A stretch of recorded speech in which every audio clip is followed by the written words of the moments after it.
Amidst the darkness, a shadowy figure reveals itself, the being exuding a sinister aura in a destroyed place. Looking closer, the hood completely hides the entity's face. Only shadows and a menacing glow in the background are visible. Suddenly, a white-haired young man screams in terror. Shadowy hands emerge from a purple vortex, grabbing him tightly. The spectral claws touch the boy's chest. A blue energy begins to crack in its center as the entity celebrates. Finally, in the boy's wide eyes, pure terror is reflected. The dark voice confirms its intentions. "I have found you." The hooded figure stands imposingly again. Its twisted staff glows against the chaotic reddish background. In agony, the young man is enveloped by an intense crackling blue energy. A scream echoes as the word "mine" appears. Pointing its staff, the entity seems to extract the boy's blue essence, declaring it to be its seed. Revealing his true face beneath the hood, bright red eyes and sharp teeth appear. A terrifying smile forms in the darkness. Submerged in the water, the young man's body appears motionless. Near his chest is a small, colorful toy robot. Confronting the white-haired boy, a bully asks if he is awake. Other students watch the scene unfold with curiosity. In response, the white-haired boy remains silent. His red gaze seems tense but firm in the face of provocation. Without warning, a kick hits the white-haired boy. Even as he falls, he does not let go of the toy he is holding tightly in his hand. Falling to the ground, the boy drops a desk with the impact. The bully then says that he should talk back when people talk to him. Even after catching the white-haired boy, he does not let go of the toy. The bully asks if that object is really that precious.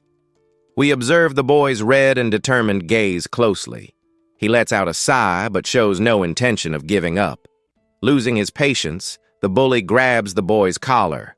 The bully becomes irritated that he continues to stare in that defiant way. With his face filled with anger, the bully warns that enough is enough. He says that the boy will regret his attitude today. Unexpectedly, the bully's expression changes to surprise. He mutters something like, "You bastard," looking at the boy. The bully and his classmates are visibly confused. He wonders out loud what kind of person the boy is after all. With marks on his face, the white-haired boy holds his robot. Even though he is being beaten, he seems to feel nothing. Two bullies leave, finding the boy too boring to bother. They still curse him as they walk away. Suddenly, the toy robot says that it is finally over. Taking the toy, the young man hears him complaining about the boys. The little robot asks what he intends to do. His eyes turn red. A blue energy appears in his hand. He says that he was just thinking of helping out. Instantly, the energy hits one of the bullies full on. The boy screams in fright at the sudden power. Fallen to the ground, the bully just grumbles in pain. His friend is worried, asking what happened. With his hand still glowing, the boy warns him not to overdo it. He assures him that the other will not get better just with that. Without wasting time, the blue power also hits the second bully. He is thrown back screaming with the impact. Observing everything, the robot's head comments that the situation seems very difficult. The boy reveals that he sealed a spirit in his toy when he was 5. He named it Parvash. We see the toy robot asking if he is satisfied. That is how the spirit got the name Parvash. During his childhood, the boy was completely unaware of the fact that he was a wizard. As time went by, the stories told by Parvash were simply shocking. There is an absolute being governing each dimension in this vast universe. They are known as truth seekers. Guides then create and manage the so-called channels. These act as portals between the different existing dimensions. However, the truth seekers who rule the earth discovered its potential. They planted a seed channel inside the boy's body. This seed channel then gradually grows along with the young person's body. After approximately 20 years, this seed will become a complete entity. The real problem begins when the seed channel reaches maturity. If the truth seeker finds it, things will get complicated. 1. The energy contained in the entity's chest seems unstable. Luminous cracks spread across it. 1. The light intensifies abruptly, completely enveloping the creature in an explosion of energy. Only a red, unstable core remains. Apparently, the entity with the fragmented seed became the channel itself, meeting a tragic end. 1A robotic hand appears, making the number 2 with its fingers. It informs Min-jun that there are 2 ways for him to survive. The first option is to create a protective barrier. However, he would have to live hidden inside it for the rest of his life. Alternatively, he could use the channel in his own body. This would be a way to escape to other dimensions. The robot warns about the consequence of the second choice. If he chose it, he would spend his entire life as a fugitive. The white-haired boy ponders the robot's words. He wonders if living as a fugitive for his entire life wouldn't be too difficult. 1. The robot then suggests that he train magic hard. That would be the way to create the barrier, but the boy grumbles, thinking that that wouldn't be easy either. 20. Placing his hand on his chest, the boy shows insecurity. He questions if he has magical talent and what would happen if he failed to create the barrier. The seed's growth time is revealed. It is the same time that Yoon Min-jun needs to become an adult. The robot states that Min-jun has enough time to develop his skills and create the barrier. Making a sign for silence, the little robot warns. This will only happen if he is not lazy and follows the teachings correctly. With a determined look, the white-haired boy agrees, saying that everything is fine. Pointing ahead, the robot tells Yoon Min-jun to wake up, warning that he will intensify his training from now on. We then see Yoon Min-jun at 14. He trains his skills by manipulating some toys with blue energy. Jumping in time, the boy is now 17. His blue energy seems much more powerful during training. At 19, the boy finally manages to create the barrier, an orange energy sphere with hexagonal patterns. Now 20 years old, Yoon Min-jun has finished his work. The Great Golden Barrier now protects the entire city. Celebrating greatly, the boy shouts in relief. He has finally completed the barrier after endless difficulties. Covering his face, the boy regrets having trained for years for this. The robot then explains, with a barrier this strong, he will not be noticed by the seekers of truth. Recovering his spirits, the white-haired boy says that he will enjoy everything he could not before. But the robot questions whether this will not be difficult. With a confused look on his face, the boy asks the reason for that. Straight to the point. The robot informs him that he will never be able to leave the boundaries of the barrier and asks how he will pay the bills with only his allowance. Realizing the complicated situation, the young man is speechless for a moment. Without mincing words, his mechanical partner warns him that he needs to worry about the rent, calling the boy a bum. In front of the computer, the boy thinks about what to do. Maybe a part-time job. He really didn't want this, wondering if his magic can help. Suddenly, his eyes widen when he sees something on the screen. An expression of surprise takes over his face. A news story appears about the actress Lee Seorin, revealing that she suffers from a serious pancreatic disease and is undergoing treatment. The boy reacts in surprise at the information. The white-haired young man seems to have an idea. He thinks that's it. Holding a special item, a branch of the Tree of Regeneration obtained from the 20-dimensional forest. Combining a specific gland with purified water, the boy completes his elixir. Now he thinks about the patient's condition. A doctor informs him about the advanced stage of the patient's illness, preparing the person mentally. Desperately, she asks if there is any way. Lying in bed, a patient thinks that his time will come in vain. He seems quite sad about it. Climbing. Somewhere high, someone's foot appears on the edge. It seems to be a building at night. Coming through the window of the place, the boy asks the person lying down. He wants to confirm if she is Lee Seorin. In the young man's hands is the previously prepared elixir. The bottle glows brightly with energy. The patient in the bed notices the presence of someone. She seems confused and wonders who it could be. With a gentle smile on his face, the boy looks at the girl. She finishes her thought, wondering who it could be. Looking at his cell phone, a notification shows that 50 million won were deposited by Lee Seorin. The boy is excited about the unexpected money. Surprised by the message, He tells his little robot Parvash that he seems to have found a job.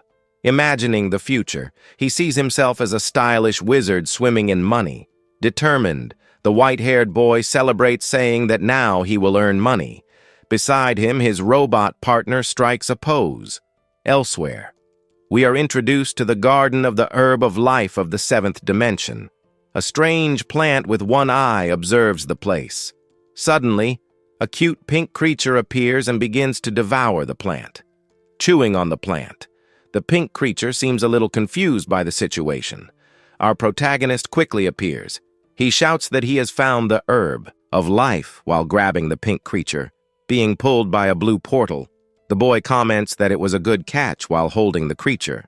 Returning to his room, Parvash notices that he was fast.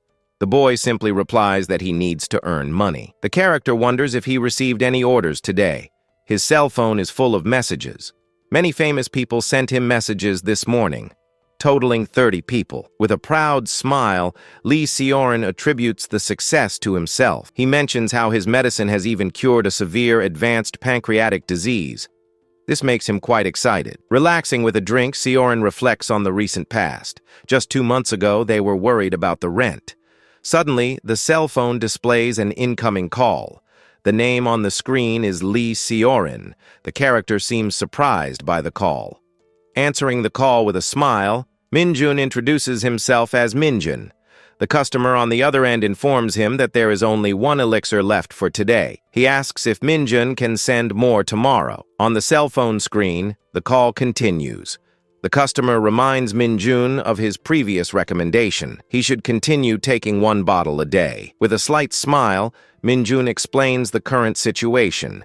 Due to the increase in the cost of materials, same-day delivery will incur an extra 100% fee. The customer accepts without a problem and thanks him again, expressing his own gratitude to the customer. Minjun ends the call. His finger presses the red button to hang up. Standing in front of a glowing blue portal, the boy with the backpack seems ready to leave. He wonders if he needs to go again yet. A small robot confirms that Lee Seorin needs him urgently. There is no rest for the busy. Sitting alone, the robot observes the situation. He comments that the boy seems to have become someone important now. The small red toy robot makes a sound of doubt. He seems to not understand what is happening. Looking out the window, the toy sees a huge yellow explosion in the sky. He wonders what that strange phenomenon is. Suddenly, the mecha's eyes glow an intense blue. He shows total shock. It seems to have recognized something unbelievable. Focusing on the yellow energy, we see lightning crackling over the city's buildings. Chaos seems to be taking hold. Then a massive blue light appears, impacting the ground. Energy spreads, creating cracks everywhere. Changing the scene, the protagonist walks in the snow. He is surrounded by frozen beasts. The boy grumbles about the amount of dangers. He even considers charging an extra fee for this. Going back 2 hours in time, a crowd stares at the sky in fear. A pink, slimy sphere floats above them. Panicked screams echo, asking everyone to move away. The strange thing seems to be made of flesh while voices ask for calm. Someone shouts for everyone to follow instructions and maintain order. The shapeless mass quickly advances through the sky. A fast blur indicates its sudden movement. Amidst the chaos, an armored figure is brutally hit. The impact is so strong that we see soup flying everywhere. Suddenly, a colossal creature appears in the city. Its presence frightens the small human figures below. With wide eyes, 3 young people observe the scene. One of them confirms that it is a monster. Faced with the horrendous appearance, panic sets in. A scream echoes, confirming that it is a monster. A threatening claw appears. While the crowd runs desperately, screams of fear and confusion are heard. Amidst the chaos, the heroic-looking robot appears. The situation seems unbelievable. Standing in the middle of the destruction, the robot observes the scene. Someone comments on the broken portal and the gravity of the appearance of the giant Ashfim. Detailing the creature, it is mentioned that giant Ashfim, despite being violent, do not normally attack humans. Even so, the robot seems to prepare for combat. While searching for someone named Yoon Minjun, concentrating energy, The robot's forearm begins to glow brightly red, ready to act. Back in action, the giant monster attacks again. Orders to evacuate and be careful are shouted. At the scene of the destruction, a reporter reports the arrival of firefighters and police. The girl seems panicked by the situation. Soon after, the robot appears demanding that the sirens stop immediately. Apparently, the sound of the sirens is further stimulating the monster at the scene. Surrounded by a sinister red energy, the creature seems to become more agitated, focusing on the glowing red eye of the aberration present there. In a quick movement, the monster violently attacks the vehicles nearby. A huge explosion occurs, destroying everything. In the midst of all the confusion, a desperate woman screams for help. Changing scene, now at Yoon Minjun's house. The white-haired boy suddenly wakes up with someone calling him. A mysterious voice warns that the persecutor is after him. Meanwhile, Yoon Minjun feels a strange and painful blue energy. The little robot then laments the situation. He says he doesn't have the time or materials to restore the barrier now. The red robot appears on the screen. He announces that they are at the Han River where a monster has appeared. Ahead, a reporter reports the confrontation. The military forces try to minimize the damage against the creature. The battle is still fierce. Focusing on the action, soldiers fire powerful weapons. A huge flash results from the attack against the monster. Suddenly, a purple energy surrounds the creature. The shots are blocked by the unexpected defense. The soldiers are astonished. A soldier shows terror on his face. He realizes that the bullets are useless. The man wonders what kind of thing it is. Up close, the monster is visible using an energy shield. Apparently, it comes from a blue barrier tree. The robot explains about the barrier tree. With it, a strong and fast shield is created. He suggests that they use it too. The scene changes to the white-haired young man. He seems quite nervous or scared at that moment. Something small flies past the boy's head. He turns around surprised by the sudden object. The boy seems confused, looking at the small robot next to him. The machine asks him to calm down so he can listen. A strange creature comments about Ashfim being defeated with powerful weapons. However, the barrier and the city would become a complete disaster. People are losing their lives at this very moment. Thinking out loud, Minjun considers fleeing to another dimension immediately. A voice responds, saying that he knew about this possibility. The voice explains that for a seeker, tracking other dimensions is not difficult. Besides, if he is caught, he will have to flee for the rest of his life. Then the boy asks what he should do. The robot tells him to look at a specific point. The small robot asks if Minjun can see the tree in Ashfim's hand. With that, he doesn't need to worry about the barrier. With doubt, the boy asks if they can defeat those monsters. None of the beings he faced before were so immense. The voice responds that of course they are bigger. They are a low-intelligence race that uses only primitive magic. Reminding him of the hard training of the past few years, the voice states with certainty that Minjun can win. Focusing his gaze, the boy's eyes shine with new determination. Nodding, the young man prepares himself next to the robot as he faces an intense light ahead. Golden and pink energy beams explode with intensity in the place. With a furious look, the white-haired boy grits his teeth. He regrets not having taken care of it sooner. Screams of panic echo as civilians flee in despair. A small boy stumbles and falls to the ground. Turning in shock, a woman screams the name Seojun. A gigantic, monstrous hand advances on little Seojun. Frightened, he calls for his mother. Suddenly, a blue beam cuts through the air at high speed. Swiftly, the white-haired boy lands with impact. A blue aura surrounds him. Immediately after landing, the boy shows concern. He asks his little robot if the child is okay. Unexpectedly, the monster begins to collapse to the ground. His body seems to fall apart. The little robot confirms that everything is fine. The mother hugs her crying son. Both seem fine. Staring straight ahead, the boy's red eyes glow brightly as he prepares to act. Faced with a bizarre creature, the white-haired young man declares that he will finish off those ugly monsters. The hideous creature lets out a guttural scream, showing his mouth full of strange teeth in response. In a blur of speed, The boy's attack seems to hit the monster with full force. Surprised by something unexpected, the white-haired boy questions what happened. A small robot is seen on his back.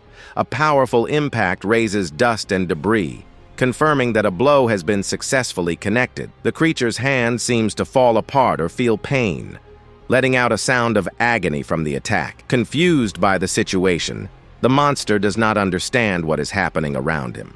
Seen through the monster's eyes, the boy is surrounded by energy. The creature finds it strange because a perception spell should be active. The little robot then explains they can't see something because of a wizard holding up a barrier tree nearby. An intense purple energy is released. Its power needs to be controlled so as not to draw attention. With a determined face, Minjun mentally prepares himself for what is to come, reinforcing his strength and confidence. Suddenly, monstrous claws quickly appear towards the boy. The attack is imminent. Looking closer at the boy's red eye, a bluish beam of light begins to form there. The hideous creature receives a direct impact, feeling the force of the mysterious blow. Amidst the dust and energy, a hand stands out, indicating that the action continues intense. Driven by orange energy in Dianzilas, his feet, Minjun quickly advances against the giant head of the aberration. Surrounded by several pale creatures, the protagonist uses energy to defend himself in the midst of them. The boy's face shows focus after the confrontation. A greenish aura appears in the background. Shouting the name of the technique Dissolution, Minjun releases a powerful blast of green energy downwards. A green energy takes the form of a rabid wolf. Its eyes shine brightly as it roars. The greenish creature begins to disintegrate. A sharp scream echoes through the place. With a violent impact, the energy collides. Debris flies everywhere. Then a small monster with a helmet appears. He seems confused, babbling something incomprehensible. Suddenly, a purple energy begins to form. It spins, creating a force field. The purple energy field expands rapidly, trapping the creature inside it while the white-haired boy watches. The white-haired boy recognizes the technique. He confirms that it is the barrier tree they needed. Soon after, an explosion of energy occurs. Flames and power erupt in the area. Concentrating power, the boy counterattacks. A bluish energy is fired from his hand. With his eyes shining, he shouts the name of the technique. The dry lint gravels echoes as he attacks. With flaming and cracked fists, the masked man strikes fiercely downwards. The burning energy collides with the ground, creating an intense explosion over a purple barrier. In detail, we see the flaming impact, breaking the reddish target. Resisting the blow, a giant eye with a purple glow faces the attack. A sphere of fire begins to crack, while a scream of "Muka!" echoes through the place. The explosion intensifies violently, followed by another shrill scream. After the smoke clears, strange parts seem to disintegrate into a yellowish liquid. Suddenly, a giant trembling hand emerges from the remains, letting out a guttural sound. Watching from a distance, a boy in a red jacket reacts to the huge explosion in the background. Surprised, the group of people observe the monster fallen on the ground. Someone questions what happened there. Surprised, Prota looks at the orange energy in his hand. He wonders if this strength is the result of his training while the robot on his shoulder finds him. Ahead, a structure similar to a barrier tree appears in the middle of the chaos and dust. Determined, Minjun channels blue energy into his hands. He intends to create a barrier using this force. Focusing on his hands, an intense golden light begins to emanate from them with great power. A column of golden energy explodes upwards. Minjun stands in the center, forming the hexagonal barrier. In detail, we see the core of the golden energy. It spins with great concentrated intensity. Zooming in, the energy continues to expand. The hexagonal pattern of the barrier becomes more evident. With a relieved smile, Minjun points forward. He celebrates, confirming that they have succeeded. The immense orange hexagonal barrier now protects the city in the background. It has been completely restored. Extremely relieved, The boy places his hand on his chest. He really thought his end had come here. Looking closely, we see the toy robot. It calls out to Minjun, starting a conversation. Soon after, the robot asks what they should do about that strange portal. Minjun doesn't seem to quite understand what's going on. With the small robot on his shoulder, the white-haired boy suggests putting up a barrier to seal the portal. His mechanical companion is silent for a moment, seeming to process the boy's idea. Breaking the silence, the robot simply tells them to go. This sudden response takes Minjun completely by surprise, leaving the young man frightened. Turning towards the sinister portal, the boy understands what the robot means by that. Shocked, the white-haired boy doesn't believe the suggestion. He wonders if the robot really wants them to go in there. Faced with the boy's hesitation, the robot asks again about what to do with the portal. Minjun now seems to recognize the problem. Still thoughtful, Minjun once again considers the idea of just sealing the portal using a barrier. An imposing-looking robot declares that they must go in. Surprised, the white-haired young man, Minjun, questions the decision. His robotic companion claims to have two reasons. First, the robot mentions the boundary tree. He explains that they ignored it before. It seems that even the Ashfims use it a lot. Second, he addresses the Ashfims. They may need to face them again. The idea is to defeat them and scare them so that they don't come back. In addition, there are other risks such as the dimensional truth seekers. They usually don't pay attention, but using too much magic can attract them.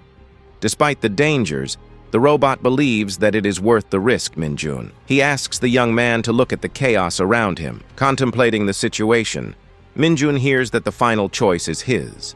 The decision belongs solely to the boy. The boy's red eyes shine with determination. He seems ready to give his answer. A bright, ethereal passage appears before them. It is the Dimensional Valley. Immediately, a flash of energy marks the entrance or an initial confrontation. A weapon hits hard, causing a bright explosion upon impact. Up ahead, three blue creatures seem irritated by something. Their leader screams in frustration, holding his shield tightly. Surprised, the monsters stare at the white-haired boy. One of them asks if humans can use magic, while the boy questions his partner about their reaction. The small robot explains the situation, saying that they are shocked to see a human using magic. The young man becomes thoughtful, asking if there are other humans in this dimension. His robotic companion then decides to check the Akashic records. Pavanch reveals that the records contain all the information in the universe, confirming the existence of about 10,000 human races in this dimension. Suddenly, the leader of the blue creatures screams in shock or terror. His expression shows pure astonishment. On the ground, we see several bodies of similar creatures motionless. A blue energy still hovers over them, indicating the cause of the defeat. In a quick movement, the remaining creatures surround the three blue monsters. They seem to be under attack from all sides. Changing his posture, the blue leader addresses the boy. He calls him gentle human, offering help in the battle. Facing the white-haired boy are several blue monsters. One of them shouts that their situation has become more urgent now. Surprised, the young man only reacts slightly.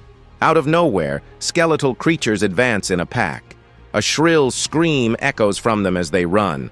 Suddenly, the blue monsters begin to protect the boy. One of them then asks if he is safe. The boy confirms that he is, thanking them. Suddenly, the white-haired boy seems to have an idea.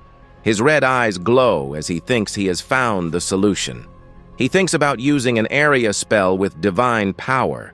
However, the boy is worried about hitting his new allies in the process. Calling the attention of the blue monster, the boy shouts for him. The bearded creature turns around, confused without understanding. In a hurry, the boy asks about the defense spell used before. He then asks the blue monster to make it bigger, covering everyone. Pointing forward, the boy shouts for them to go all out. The blue monsters advance together following the boy's order. One of the skeletal creatures is quickly hit head-on. A yellowish liquid splashes from it upon impact. With his axe, the blue monster attacks the enemies. Another skeletal creature is hit and splashes the same liquid. Firing a fire spell, The goblin seems surprised by the power. On the ground, a blue energy cracks the earth, indicating a defense. With the impact of the explosion, the monster ends up being thrown back. Surrounded by the blue giants, one of them asks if the boy is okay. He confirms that he is safe. With a determined look, the white-haired young man seems to have an idea. He explains that he thought about using divine magic in an area, but he was worried about hitting his allies. Turning to the bearded giant, the protagonist shouts to get his attention. The boy then asks the ally to use that defense spell again, only bigger. The blue giant seems surprised by the young man's request. Even without understanding the plan, the giant concentrates blue energy in his hand. Firing a fire spell, the goblin seems surprised by the power. On the ground, a blue energy cracks the earth, indicating a defense. With the impact of the explosion, the monster ends up being thrown back. Surrounded by the blue giants, one of them asks if the boy is okay. He confirms that he is safe. With a determined look, the white-haired young man seems to have an idea. He explains that he thought about using divine magic in an area, but he was worried about hitting his allies. Turning to the bearded giant, the protagonist shouts to get his attention. The boy then asks the ally to use that defense magic again, only bigger. The blue giant seems surprised by the young man's request. Even without understanding the plan, the giant concentrates blue energy in his hand. Amidst the rubble, the blue creature seems confused and wonders what is happening. His wide eye shows shock. He can hardly believe what he sees. Looking around, he realizes that all the insectoid monsters have been eliminated. Turning to the boy, the ogre leader says he has never seen a human use magic like that. In fact, has never seen a human use magic. With a smile, the protagonist calmly reveals that he is from another dimension, leaving the ogre surprised by the revelation. Understanding the situation, the ogres introduce themselves as Hickam, Palo, and Elder Gur, deeply thanking the boy for his help. Extending his hand, the boy introduces himself as Yoon Minjun, but says that they can just call him Yoon. Excited, Hickam greets Yoon and asks how he got to their dimension, being gently corrected by the boy about his name. Yoon then shows an object, explaining that this is what he is looking for. The ogres recognize it as part of a boundary tree, questioning how he got it. Hickam seems thoughtful, reflecting on the fact that it is a piece of the boundary tree. Inside the forest, the giants look up. They reveal that the entire forest is made up of boundary trees. Surprised by the revelation, the protagonist is astonished. He wonders if everything around him is really boundary trees. Confirming, the giant explains that this is why they call it the Great Forest. But he finds it strange that a powerful wizard would be looking for such a thing. In any case, the meeting happened because they had similar objectives. The giant then reveals that the reason is those damned Ashfim. Introducing himself, the blue being says that he is a Dell giant who has lived there for generations. Hundreds of years ago, a portal appeared, bringing the Ashfim giants to fight. Since the arrival of the enemies, the tribe has been under threat. For this reason, they need to find another boundary tree. One of the other beings shows concern for that person. He suggests starting to cut down the trees right away, and the protagonist questions who they are talking about. That being then explains that he is talking about the Seeker of Truth from the Great Forest. The white-haired boy seems to not understand the situation. Pointing to the place, the giant informs that it is where the Truth Seeker lives, explaining that this is the reason for the name Truth Seeker of the Great Forest. The blue being grumbles that they don't see the Seeker much, but that it is still his home. He states that he just wants to quickly get the boundary tree and leave. Suddenly, the boy widens his eyes. His expression is one of pure surprise at what he sees. Confused, he thinks about a truth seeker, questioning the reason for one being there and if it was because of the magic he used. Blinking slowly, the boy seems to process the situation, still without fully understanding what is happening. Suddenly, a strong energy surrounds him. Everything around him seems to distort with the sudden impact of the magic. Frightened, Minjun hears his robot companion scream. He asks him to wake up and get out of there quickly, agreeing with the urgency. Minjun looks up. He knows that they need to flee from that dangerous place immediately. Hesitating for a moment, a drop of sweat runs down. Something seems to be bothering the boy before he escapes. Abruptly, his eyes widen in shock. He notices something completely unexpected in the surroundings. Before him, a colossal entity appears. Its immense size makes Minjun seem tiny compared to the other enemies present. Completely terrified, the boy is speechless. Fear takes over before that frightening sight. Wide red eyes reveal terror. The caption identifies him as the seeker of truth from another world. Terrified, the white-haired boy cannot even scream properly. Sweat runs down his face. Suddenly, a monstrous red eye appears from the darkness. The creature seems to recognize who invaded its space. In front of the creature are some terrified blue monsters. The voice of the eye accuses them of having invaded its territory. The creature then focuses on the white-haired boy. In addition to invading, he dared to use a large amount of magical power there. Focusing on the giant eye, we see its irritation. The entity complains that they disturbed its precious sleep. From below, the boy looks at the immense creature. The creature asks if he will make excuses if he does not want to become worm food. Frightened, the protagonist feels the immense magical power. Its aura is so strong that the boy cannot even speak. The boy remembers his attempt to escape from the truth seekers. He then wonders if he will have such a senseless end. Impatiently, the creature demands an answer. It asks about the seed of the secret of truth in his heart, questioning why he is there. Surprised, the boy hears the mention of the truth seeker. He seems confused by the situation. Furious, the boy questions what he has just heard. The idea of a deceased seeker leaves him in disbelief. Desperate, the young man continues to scream. He demands to know what the entity is talking about them having left. Suddenly, a gigantic eye stares at the boy. The voice asks if he had no knowledge. Showing a draconic creature, the entity reveals the truth. The seeker of truth from Earth, known as Dragon, left 3 days ago. The cause is unknown, but his passage was felt. With the dragon's departure, the dimensional barrier of Earth collapsed. Taking advantage of the breach, the entity created a channel, connecting its own dimension to this smaller one. Looking at his own hands, the boy begins to understand. The entity finds it curious that he used divine magic through the channel without knowing the condition of his seeker. Faced with the immensity of the eye, the protagonist seems insignificant. The entity finds the whole situation very amusing. Even the mechanized spirit that accompanies the boy is questioned. The entity asks if he was also unaware of the fact, but the robot remains silent.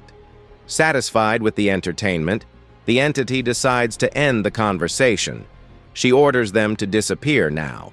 Desperately, the boy shouts to wait, calling for the seeker of Yunrim. Blue creatures beg for help against Ashimp's harsh tyranny. They constantly fear for their own lives because of this. Desperately, the blue being asks them to defeat the alien races. It is a sincere plea for their survival. The protagonist then reflects that Ashimp is also an extraterrestrial race.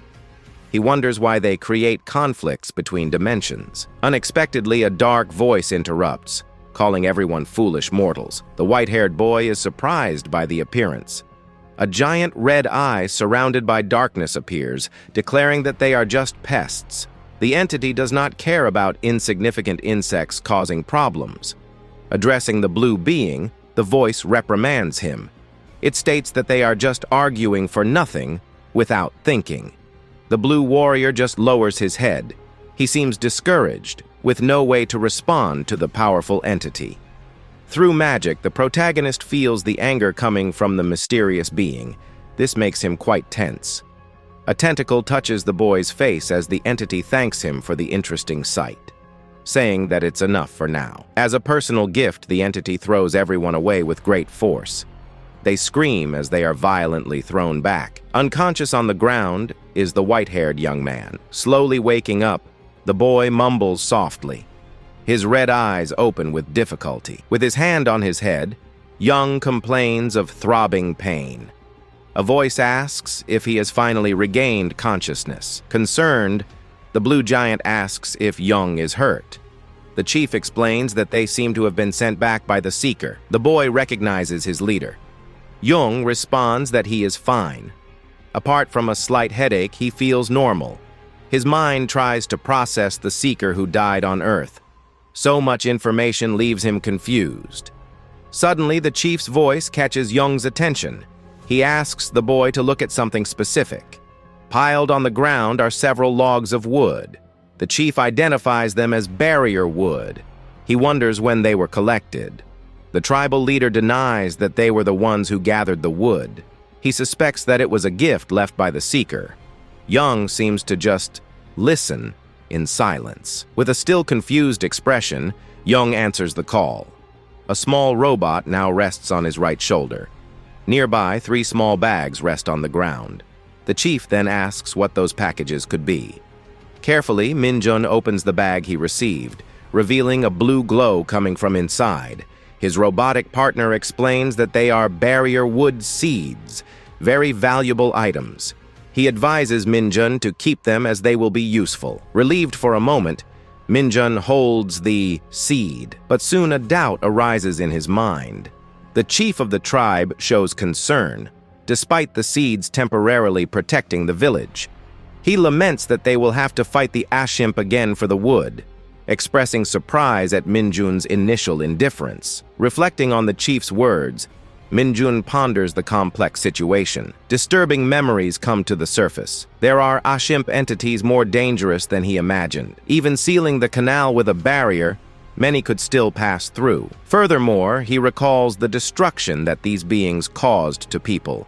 Scenes of chaos fill his mind. After making his decision, Minjun calls the attention of the chief, who reacts with surprise to his words. With determination written on his face, the boy makes a promise. He will ensure that the Ashimp creatures do not cause any more problems. Minjun asks to move the barrier woods closer to the canal.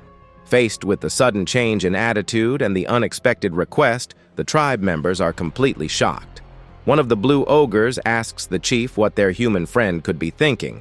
The chief admits that he does not know what the human is planning. He also worries about the thousands of Ashimp that could be nearby. Behind the post, the chief continues his train of thought, still thoughtful. The ogre then questions the human. He asks why the boy has been so quiet all this time. Remembering his companion, the chief mentions the magic the human saw earlier. There are certainly different plans that they still do not understand. After the observation, the chief urges the others to leave. He reminds them that he told them to return before they were caught. Despite the order, the companions seem to hesitate for a moment. They look back at the concentrated human. Suddenly, the seated protagonist begins to release an intense blue aura around him. Keeping his eyes closed, the boy remains completely focused on his task. Several spheres of energy float around him. Analyzing one of them, the protagonist considers it a little weak, rejecting the blue creature.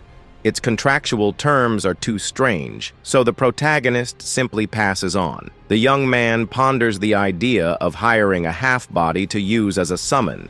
It seems like a good strategy, but he wonders if he will find a suitable one.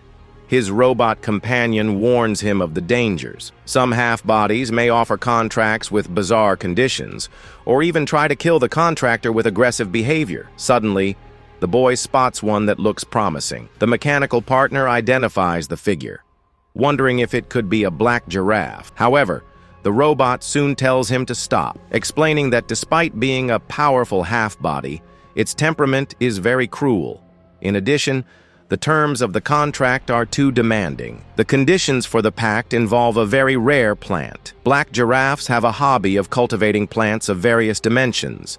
They also do not make contracts with beings weaker than themselves.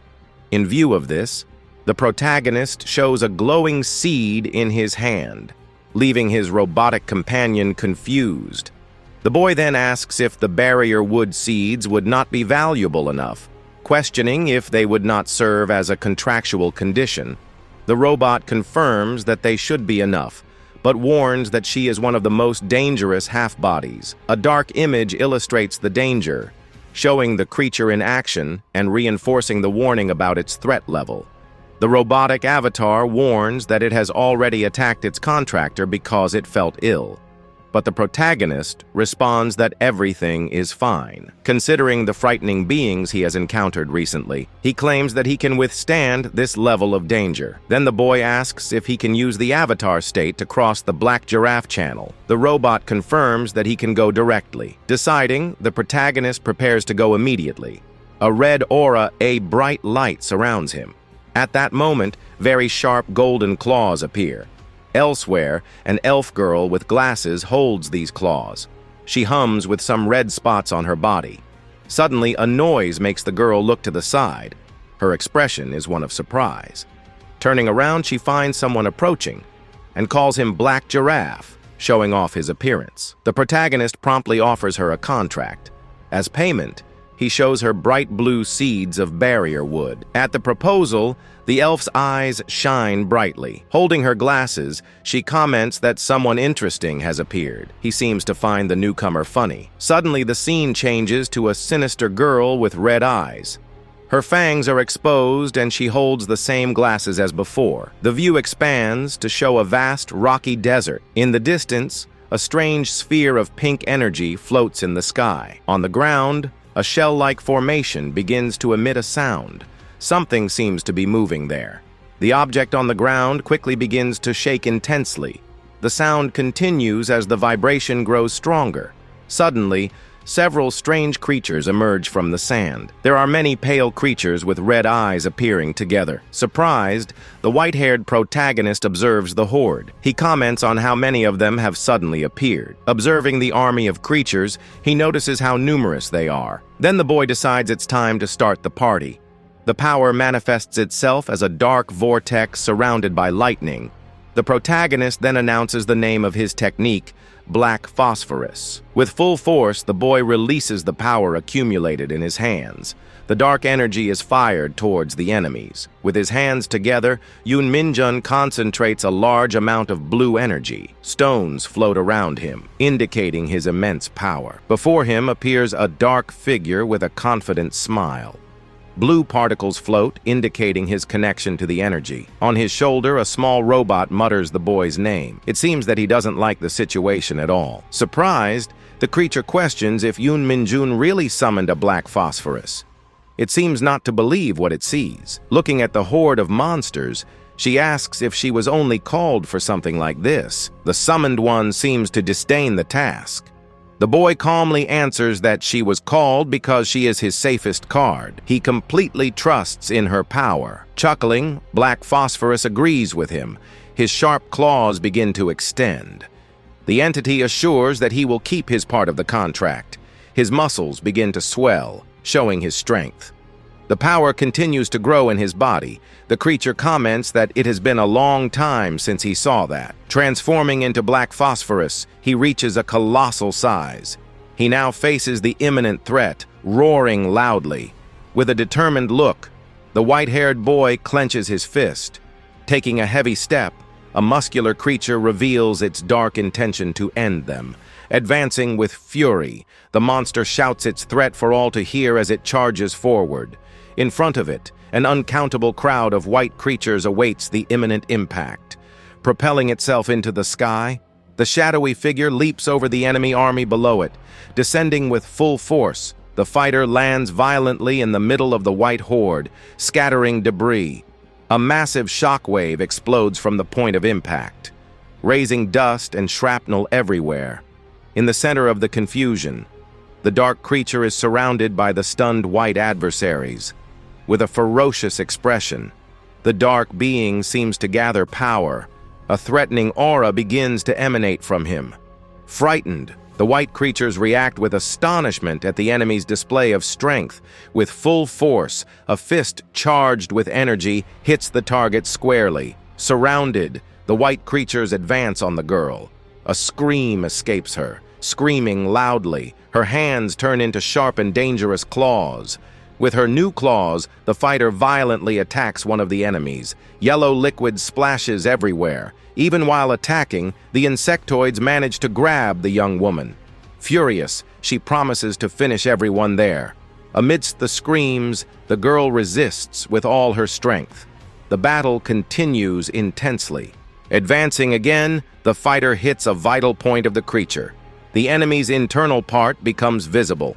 The blow completely pierces the white monster's defense. He seems to have no chance. In a quick movement, the girl hits multiple opponents around. No one can keep up with her speed. Laughing maniacally, the young woman releases a powerful wave of energy. The enemies are thrown away by the impact. The sinister creature. She complains that her opponent is smelly and noisy. Surprise is etched on the monster's face. A strange liquid hits its head. The creature quickly moves. The scene shows pure speed. Suddenly, a golden liquid explodes. It completely swallows the creature. We see the powerful impact from another angle. The being seems overwhelmed by the force. Watching from afar, a girl witnesses the scene. Several creatures suffer the same fate in the background. Prota seems surprised. She questions if this is the power of the Black Kirin demigod. Holding a blue energy, the boy receives an explanation. His heart channel is of a different level, allowing powerful invocations. The shadowy figure with an important warning. With his current power, he cannot control strong beings, so he must be careful. The boy stands thoughtfully with his hand on his chin. He ponders whether he will be able to use this power well again. In front of the protagonist, the gray-skinned creature questions his actions. She then states that it all ended there. The boy seems surprised by how quickly the end occurred. He murmurs if it is over yet. Fulfilling his promise, he hands over the seeds of the seal tree, a blue jewel. Bringing his face closer, the creature displays a wide smile full of sharp teeth. His red eyes show satisfaction. With his back to us, the white-haired boy stares at the large blue portal. He thinks that the problem of regret has been solved. A barrier was also created around the canal, concluding everything there. Turning back, the protagonist suggests that they can return now. His expression seems to indicate the end of the mission. Closing his eyes, the boy is covered by an intense blue light. Energy particles float around, signaling his imminent departure. The blue energy portal quickly begins to shrink in size. It closes completely, disappearing from the desert landscape. Still enveloped by the light of the journey, the protagonist reappears. With a thoughtful expression, he recognizes the place, murmuring Seoul. Observing the urban landscape of Seoul, the boy reflects on his reality. He remembers that in that world there are no such seekers. Now he needs to think about what to do next. A robotic voice announces that Min-jun is now free. All this time he has only trained and hidden from the seekers. Then the little robot asks if there is any place the boy wants to go to enjoy life. Reflecting on the question, Min-jun puts his hand on his chin. He begins to think of a place he would like to visit. Suddenly his eyes shine with an idea. He remembers that there is indeed a place he wants to visit. Arriving at the desired location, the boy is surprised. He notices the huge amount of people walking down the street at night. Excitedly, he comments that he has only seen places like this on the internet or on TV. Everything seems very big and beautiful to Min-jun. His little robotic companion laughs at his manner, saying that the boy looks like a country boy, admiring the big city. With a confused expression, Min-jun processes his mechanical friend's comment. Looking at a luminous sign, he sees the name 6 Guys. He realizes that it is the first time he has seen this franchise and wonders if it is a fast food restaurant. Without wasting any time, the young man takes a huge bite of a juicy burger that looks delicious. Sitting in the fast food restaurant, the young man savors the burger and finds it delicious. Trying on a suit and sunglasses, the albino looks at himself in the mirror. The young man then wonders if the outfit suits him. With his back turned, the young man stares at a giant teddy bear in a display window. He notices how huge the animal is. Trying to catch a teddy bear in a claw machine, the young man seems frustrated.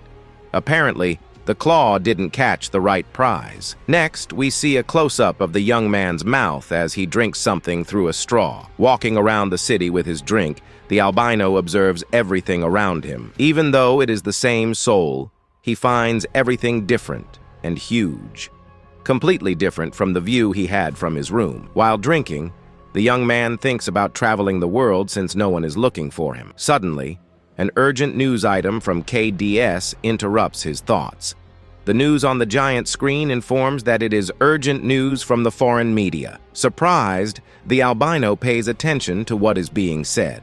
The presenter on the screen recalls the strange creatures seen in the Han River 2 days ago. He claims that the phenomenon is now occurring all over the world. The broadcast announces a live connection with reporter Kim in New York. Shocked, the protagonist cannot believe what he is hearing. Directly from Manhattan, New York, a reporter reports the sudden appearance of a giant stone statue right in the center of the city. So far, there has been no response from the authorities, leaving the citizens quite surprised by the event. Soon after, other urgent news begins to appear. Reports indicate a strange creature appearing in Houston, as well as incidents in Bangkok, Thailand, and also in Austria. The situation escalates, showing Rio de Janeiro completely submerged by water.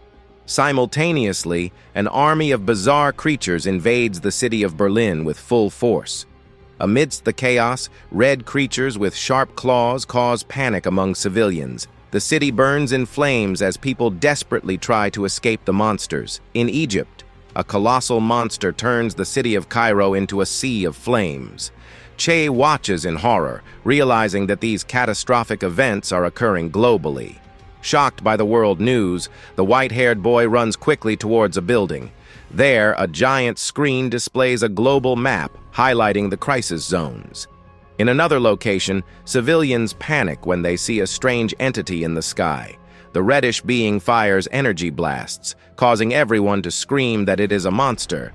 The live broadcast confirms the chaotic situation in Cairo, now under attack by a colossal snake-like monster. The reporter can barely describe the mess that the city has become. Surprisingly, it turns out that the gigantic creature was originally just a pet. The white-haired boy remains focused on his portable console, despite the shock of the news. Someone asks the boy to pay attention to the news too, blaming the channel for something. The young man is instructed to put down the console, but remains focused on the game with a serious expression. Focused on the game, the white-haired boy firmly denies it. His red eyes glow on the screen. Turning over in bed, the young man mumbles, "Okay." His robot companion rests next to him. Sitting on the sofa, the boy continues his game. More than 60 mysterious channels have opened around the planet. That's why the boy has been stuck in his room for a whole week. He barely leaves the couch. No one knows what kind of creatures might emerge from the canals, so he has to stay within the city's barrier. Although the idea of traveling and going out sounds pretty cool, the boy is content with just his games and food. With a sickly smile, the boy laughs to himself as he plays. His robot even comments that it's giving him goosebumps. Outside, night falls with a large full moon. Luminous particles float above the clouds. Above the buildings of the protected city, the lights continue to shine. A vibrant sound begins to emerge from outside, while loud sounds of impact echo through the night. Our protagonist sleeps peacefully, clutching his pillow. Suddenly, the white-haired boy wakes up startled. He screams, asking what that noise is. Grabbing the blanket, the boy asks if someone is knocking on the barrier. He complains that he hasn't been able to sleep for 2 days. The robot next to him explains that only beings with magical power detect the barrier. Perhaps it would be a good idea for them to go check what's going on. "Oh, my peace," the boy laments, covering his face. The robot then tells him to get dressed, calling him by name Min-jun. Without wasting time, Min-jun goes out the door. Once outside, Min-jun runs down the street. He comments that he can no longer hear the sound. His partner asks if he remembers the direction from which the noise came. Min-jun then closes his eyes. He tries to concentrate to locate the source of the noise. After a moment, he points in a direction. Min-jun believes that the sound came from the southeast, 500 meters away. His robotic companion warns him not to let his guard down. It could be a hostile species. Min-jun just scratches the back of his neck, finding the whole thing very annoying. Despite the warning, Min-jun continues on. He says that he needs to see who they are to know what it is. At night, Min-jun runs down the street. His robotic partner finds it strange that he is going out like that. The boy says that before he had no reason to do that. Arriving at a sign, Minjun asks if he is outside the barrier. His companion confirms that he is. They are in Mokdong. With a thoughtful look, Minjun considers increasing the barrier's range. His partner suddenly interrupts him. He points to something specific. Looking up, the boy sees a bright blue dome. He then questions what that could be. The boy approaches the place where he saw the light. Apparently, it is Jongmok Elementary School. Looking closer, the boy notices the large barrier. He questions if it was placed in his area. The protagonist realizes that the barrier seems to be made to hide magical power. However, this cannot deceive his special vision. Then the boy reaches out towards the barrier. He seems to use some skill on it. Crossing the barrier, Minjun finds himself in a different space. His robot friend warns him to be careful in there. Suddenly, the boy is surprised by something. He asks who the person is there. Completely surprised, the white-haired boy does not understand anything. In shock, the young man notices a blue aura shining around him while two figures stare at him. Changing location, we are taken to the city of Langley in Virginia. An imposing building stands out under the sun. Inside the place, a red monster causes destruction, attacking several soldiers. The troops scream desperately for the creature to leave. The chaotic scene of the attack is shown on a large screen. A hand holds a remote control observing the flaming creature. The man with glasses explains the current situation to Agent Simon. He states that the world is in chaos because of alien races. The conversation takes place in a high-tech control room. Several screens display information, and the CIA symbol is visible on the wall. Agent Simon comments on the difficulty in predicting the abilities of these beings. Even so, he questions whether the CIA can abandon national security. With a smile, the superior reveals the strategy. In times like these, they need to use these alien races. That is why they captured one. A document details the captured subject IR number 76, codename Eraser. His ability consists of mind-wiping religious people using their beliefs. Seriously, the director asks for a clear answer once again. The director then asks Agent Simon directly if he really doesn't believe in God. Even though it's not something religious, the director insists that Simon doesn't have some general belief. Simon responds to the director by denying the existence of God. The agent says that it's always been like that his whole life. Thoughtfully, the director just ponders the agent's answer. Okay? Then the director orders Simon to move immediately upon receiving the command. Inside the car, the agent seems a little annoyed. Turning his face away, Simon asks the director what he thinks he's doing. Irritated, Simon thinks about having to go through an interview just for an interrogation mission. He considers himself an elite CIA agent, a successor to his father. Arriving at the destination in front of a modern building, Simon just informs that he's there. From above, we see Simon ask if there's been any demand for information about that so far. His companion responds negatively, saying it's the first time. Two men walk down a hallway. According to the information, a being called Finder exists in another dimension. This finder has discovered something in their world. With a serious expression, the blonde understands that this is what the being is looking for. The boy then assumes what they are talking about. Confirming the suspicion, the agent in the vest reveals that it is the existence of Earth. His partner murmurs thoughtfully at the revelation. Analyzing the papers, the man in the suit suggests a connection. The information he requested may be related to the discovery. The agent confirms the